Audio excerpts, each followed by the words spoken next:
तर पुण्यामध्येही पाडव्याचा उत्साह दिसून येतोय। घरोघरी गुढी उभारून नवीन वर्षाचं स्वागत करण्यात आलंय।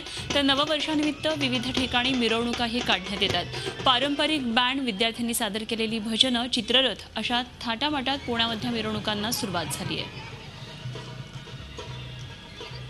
तर पुण्यामध्येही पारंपरिक पद्धतीनं असं स्वागत यात्रा काढून नवीन वर्षाचं स्वागत केलं जात आहे।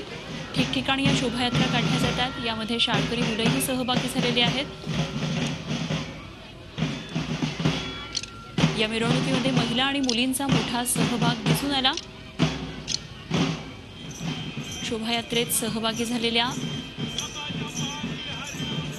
सगळ्यांची बातचीत केली आमच्या प्रतिनिधी अश्विनी पवार यांनी।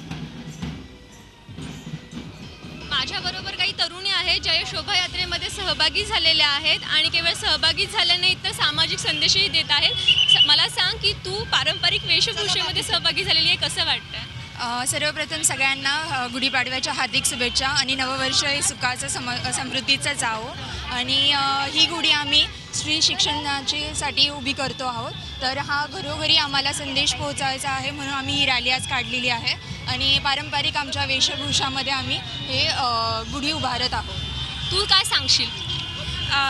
आपण आपली संस्कृती जपावी आणि जपण्यासाठी हे प्रयत्न आमच्या संस्थेने आणि आम्ही केलेले आहेत, त्याचा खूप आम्हाला आनंद आहे। तुम्ही काय सांगाल? तुम्ही या सगळ्यांच्या शिक्षिका आहात आणि या मुलींबरोबर तुम्ही देखील सहभागी झालेल्या आहात। हो, सगळ्यांना गुढीपाडव्याच्या शुभेच्छा। आणि आपल्या समाजामध्ये जे स्त्रियांविषयी आता नव्याने जागृती सुरुवात झालेली आहे, अशीच पुढे चालू राहो।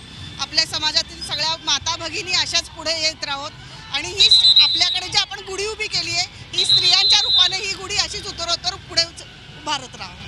एकूणच आपण बघू शकतो, एका बाजूला कुठेतरी आपली संस्कृती जपत असताना दुसऱ्या बाजूला महिला शिक्षणाचा आणि महिलांनी पुढे येण्याचे सामाजिक संदेश देखील या गुढीपाडव्याच्या माध्यमातून पुण्यामध्ये देताना दिसतात। व्हिडिओ जर्नलिस्ट प्रदीप फेंगरेसह अश्विनी पवार, झी मीडिया, पुणे। झी 24 तास रहा एक पाऊल पुढे।